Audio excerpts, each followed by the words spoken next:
Right now I'm in the country that claims to be the happiest in all the world, but after traveling here, I have reason to believe that may not be true. Every video about this place tends to focus on one thing. This country is the happiest country in the world. In the tiny Asian nation of Bhutan, happiness is the prime currency. The small Himalayan kingdom has a unique system that measures development through spiritual and emotional growth instead of material production. But this country's reputation didn't prepare me for the reality on the ground. There are no stoplights in this country. You see a lot of people wearing traditional clothes. Are they wearing that by choice? Yeah, sort of. Okay. Today I'm here to find out if Bhutan has cracked the code on happiness. If this is very sad and this is the most happy possible, where are you? That's probably lower than me, and I don't consider myself that happy of a guy. Or if they're just as miserable as everyone else. Simple question. Are you happy? I'm not saying anything. Okay. And I'm starting by eating what the happiest people on earth eat every day. All across the Himalayas, one dumpling rules them all. From Tibet to Nepal to Bhutan, this is the momo.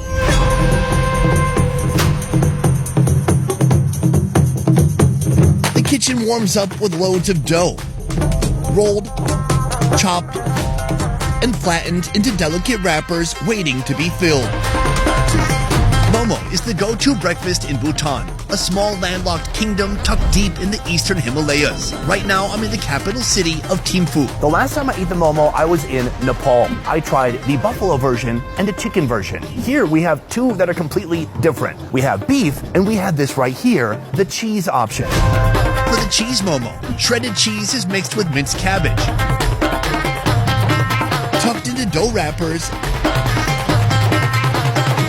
and sent off for a good steam.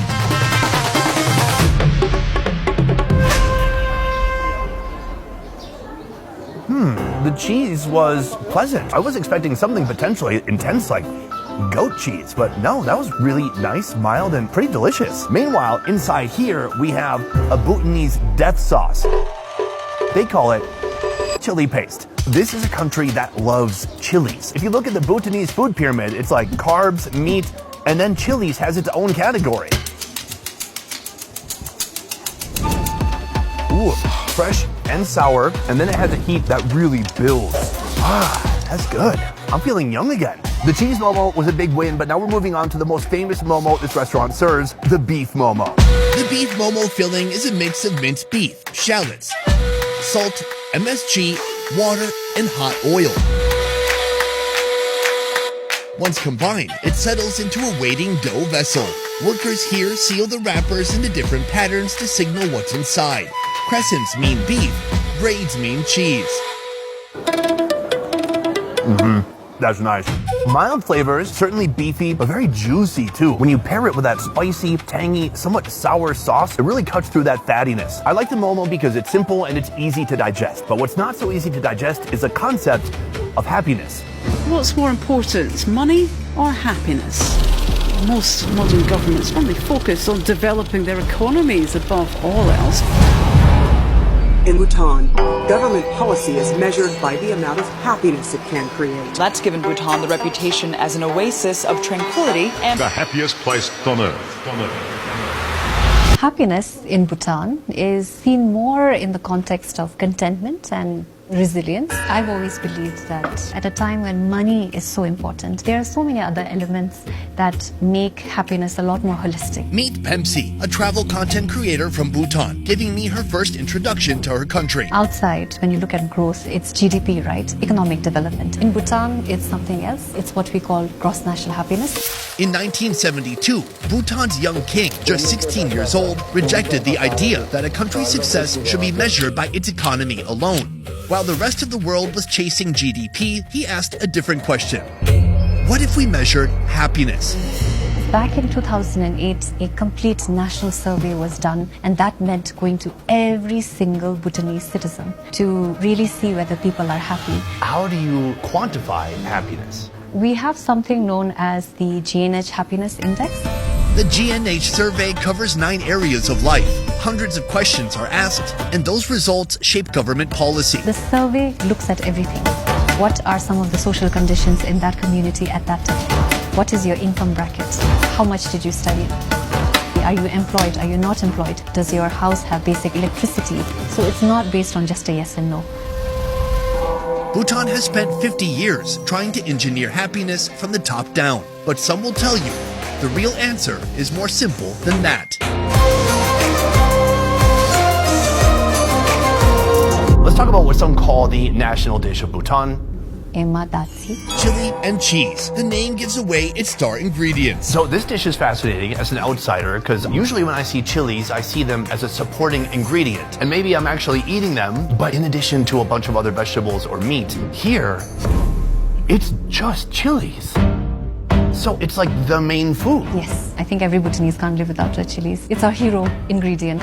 Emadasi is the spiciest dish in Bhutan, a country that leads the world in per capita chili consumption. Right in front of you, you have 3 different types of emadasi. This is the more popular one, the fresh green chilies. Should we start with that? Yes. Bhutan measures happiness at a national level.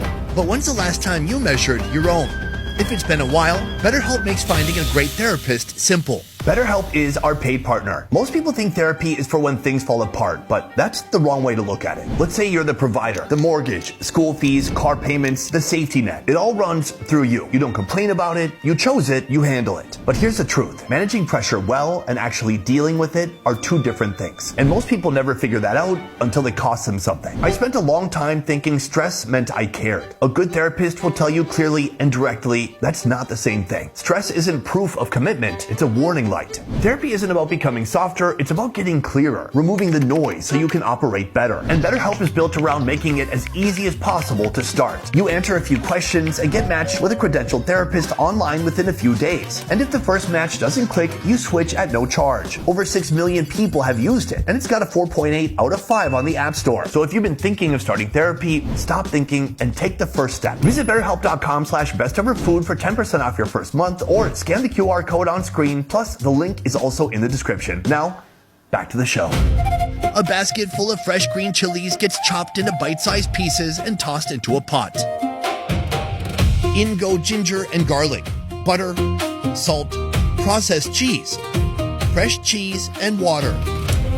Our cook lets the pot simmer until the cheese melts into a rich sauce and the chilies release their fiery kick. A sprinkle of scallions to finish, and it's ready. Should we do a little bit of rice? Yes, we eat a lot of rice, by the way.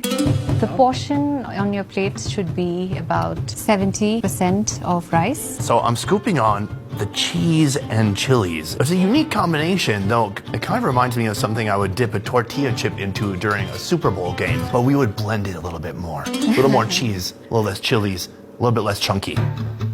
Cheers.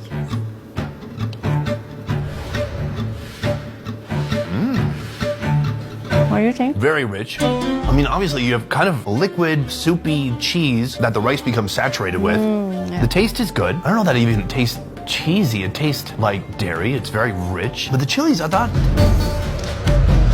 they're going to be more spicy. I mean, it tastes fresh, but not very spicy, not too hot. Very hot, yes. This one, the green chili, the fresh green chilies is not as spicy compared to this. Wow. I mean, this one looks menacing. This is made from dried red chilies, the most common type you'll find in Bhutan. Up here, 10,000 feet above sea level, this fiery fruit is actually an indulgence. If you look at Bhutan's history, a lot of tubers, a lot of buckwheat, dried meat, a lot of butter, a lot of cheese, high mountain, Himalayan, high altitude foods. We didn't get a lot of spices that we see right now, but chilies were our staple, something that gave us the most flavor. So that's why we've sort of expanded our taste and inclination to this vegetable. Most emadasi in Thimphu starts its journey here, Bhutan's biggest outdoor market. What age do people start with the chilies? Are you feeding a 1-year-old chilies? She started from the age of 3. I mean, I have a 16-month-old. She's eating solid food. I don't give her chilies, but I'm thinking about it. Well, it's good for their appetite. Right here, I have a big bowl of dried chilies. Is this the type of chili that people here are eating every day? Yeah. Maybe not every day. Yeah, she's a bit biased, huh? She said every day, twice a day, fourth meal, midnight shake. Yeah. Now, drying it, is that going to make it more mild or more spicy? The heat actually goes down when you dry it, but it's still hot. Okay, so I think we should give it a shot. Cheers. All right, they seem not scared. That's a big bite. Okay. Oh, I wouldn't do that. Uh-oh. Oh. Oh no. So the outside is obviously dry, very leathery. It feels like the dried skin of an apple, but it doesn't taste that way at all. It's attacking my throat specifically. So I don't feel it anywhere else. She's saying it's not hot at all. No. Really? It's calming me down a little bit. It's nice. It's warming me up from the inside. I can handle it. At first, it was a bit jarring. It hit my throat all at one time. And then now it's a consistent burn. And I'm just hoping it goes away and trying not to cry on camera, because that would be embarrassing. One chili I can handle. A whole bowl? Well, it's time to find out. You see the difference? It's got a lot more heat compared to this, yeah? It's a big step up in flavor, but it's just warm. Nothing crazy. And it's not just hot. There's a slight sweetness to it. Oh, and it's a bit smoky. So here we have the white chilies. Now these used to be green, then they're boiled and dried. Why do all that? This is shukam. The preparation of this creates not only this really nice, unique texture, but it gives that mushroomy, earthy sort of a flavor to it. Very salty. Intense flavors. Wow, each one gets a little bit more intense. This one, is it spicy? Not so spicy, but it really does have a mushroomy flavor. You feel like as if you're getting a taste of the winter soil. In the winter, going outside, putting some dirt in your mouth, it brings me that. I like it. Chilies are a symbol of how the Bhutanese turn hardship into solutions. Where ingredients are limited, they add heat to fill the gap. In a fiercely changing world, they use gross national happiness to protect their identity. Let's say Bhutan is the happiest country in the world, but no country gets everything 100% perfect. What do people here struggle with? What Bhutanese people struggle with most right now is the uncertainty that comes with rapid change. And I don't know if you've heard about the flocks of Bhutanese that are sort of traveling to Australia. Meeting me here at a restaurant tucked deep inside an alleyway of Thimphu, Bhutanese culinary expert, Blue. So that's the real concern we have right now. It's about the youth leaving Bhutan, and the whole reason behind that is because we don't have enough job opportunities in Bhutan. As you know, we're a very young country and we're on the brink of modernization. And because the youth sort of see the outside world and they want to pursue that, and they want to live life the way they see it on TV, on YouTube, on TikTok, on Instagram, you know, and we're having a real issue with trying to retain the youth and make them stay back home here. Outsiders may see Bhutan as a paradise, but up close, the rules can feel restrictive for locals. To protect its clean air, at least 60% of the country must be kept as forest, meaning most livelihoods are rooted in agriculture and forestry, hardly the most exciting career path for the younger generation. Moreover, this is a place with no tobacco, no fast food, and no skyscrapers. Houses in Bhutan, there's a certain limit as to how many floors you can build and the way that it's built in. It has to have a traditional look. The other thing is that we're mandated to wear our Bhutanese go and kira to official places. So if you visit the Zong, if you visit any government office, you have to be in traditional attire. The other thing is every year, twice a year, we have something called the Meatless Month, the meat ban. People still do consume meat during that time, but to be able to collect merit for 1 month, no meat will be sold and no animals will be slaughtered. Right now, we're in the middle of a meatless month, Correct. which is rather inconvenient for filming the show because right in front of me, meat. Yep. Luckily, with this meat, this has been kind of preserved. This is a dish called Sikkim, sikkim. which is air-dried pork belly. The way it would be made is the pork belly would be sliced super thinly and it would be cold air-dried in a place where sunlight is not directly hitting the meat. So it would be stored either in the attic or in the basements of people's homes. Before we dig in, I want to talk to you guys about the star of this dish, Bhutanese bacon. Now, as an American, I absolutely adore bacon, but here, they're doing bacon a little bit differently. First of all, this bacon is monster-sized. You think it's just that one piece? It's not. Double bacon. Now, there are some pretty big differences between this bacon and American bacon. First of all, in the USA, they're gonna take a piece of the pork belly and cut it this way. Here they do the same thing, but they combine 2 pieces of bacon so that it's easier to hang. Here you go, some bacon for you. So this is the second big difference between bacon here and in the USA. In the USA, bacon is gonna be cured in some kind of a salt solution, but here, the bacon is just dried like what you see here. After a few weeks of drying, the texture completely changes, and that's when it becomes perfect to become part of this dish. The first step is you'd wash it because it's been hanging in the air, dust, etc. and you would pressure cook it to tenderize it because it's been drying for months on end, so you can just imagine how chewy and hard the meat would be. It's become like a leather. Yeah, so everything is pressure cooked. And then you would cut it up into large chunks of sikkim. And then you fry it all up. Oil, onions, and spinach hit the wok. Then comes the chilies, just enough to meet Bhutanese expectations. Radish, scallions, and salt follow. Chili paste brings even more heat.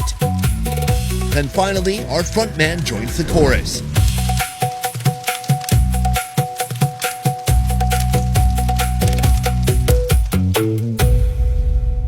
So before you eat a Bhutanese meal, Oh boy. what we traditionally would do is take some rice in your hand. Okay. Oh, put rice in hand. Yep, squish it up. Just keep spinning and squishing, yep. In the other hand. Okay. And then you take it and you rub it Uh-huh. in between. And then you put it down. Do you know what that did? Made my hands soft. No, it cleaned the dirt off your hands so you can eat with your hands. And now we eat this? No. No.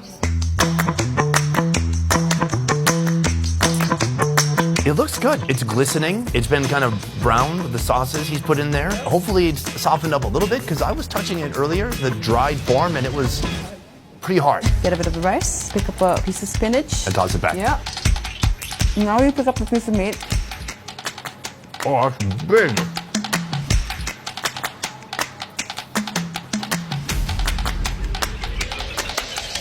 What do you think? Oh, there's so much going on at once. It's very delicious. Something special happens when you dehydrate and rehydrate protein. It's not the same. It's not like biting into crispy bacon in the USA. No. At all. Nope. My most similar comparison would be camel hump.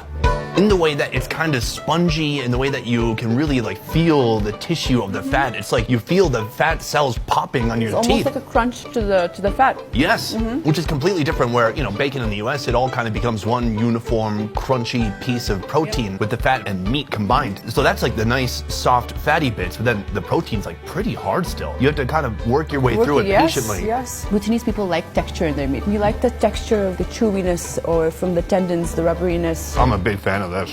What I like is, yes, it's full of flavor. The chilies are in there. They really add some zip. They bring it to life. It's an excellent combination. I can see why people like this. Just so full of flavor. I gotta eat some more of this pork.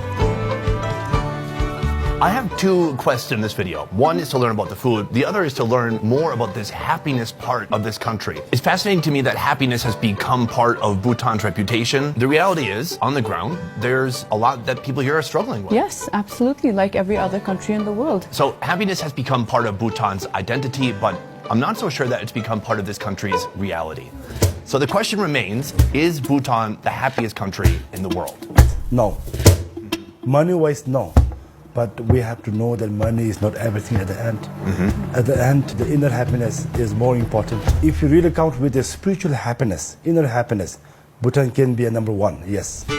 Sonam is our fixer, or local producer in Bhutan. He's a veteran guide with over 20 years in the tourism industry. So you have an outside perspective. You've been to some other countries, and when you've traveled to these other countries, do they seem any more or less happy than Bhutan? Less happiness, more stress. I got really good opportunity to travel with those billionaires. Money in the bank, I know they can buy me also. How much?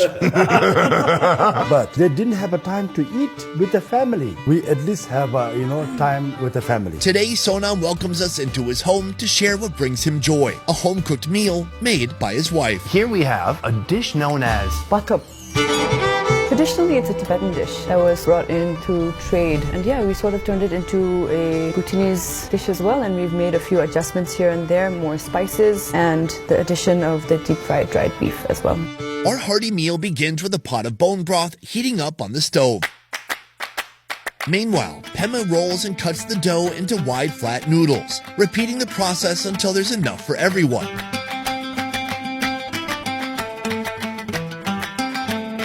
The noodles slip into the broth, followed by carrots, tomatoes, green chilies, onions, ginger, and spinach.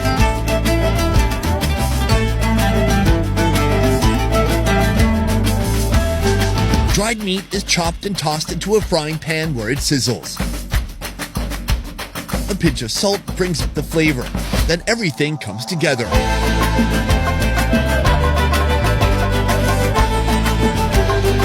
Thank you, by the way, for cooking this. It looks amazing. There's really like a thick wheat noodle, I believe. And then I see a thick kind of a gravy-ish type broth, and then dried meat on top. What is that? Deep fried dried meat. It's like Bhutanese chicharron. Yeah. I like it. Let's take a bite. Cheers.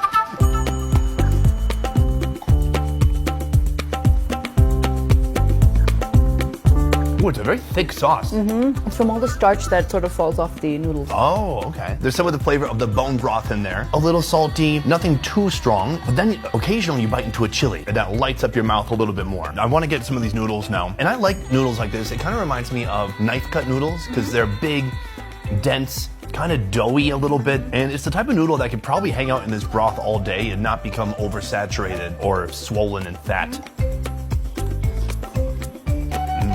I like it. It's an unbelievably hearty soup. This is something that will really fill you up. And at first I thought, kind of a small bowl, but No. no. It's really filling, and I think that's one of the reasons the nomads up in the highlands used to eat it. It's easy, it's filling, it doesn't need a lot of ingredients. Sonam, thank you for inviting us into your home. I would say definitely some of the best experiences I've had in my life are usually around food, but they're certainly with other people. Across from other people, with close friends, with family. As an American, I constantly feel compelled to do more, to accomplish more, to be more. And then sometimes when you look at the purpose of all of it, it's just kind of this imaginary scorecard that in 40 years and 50 years when we're all dead, doesn't matter at all.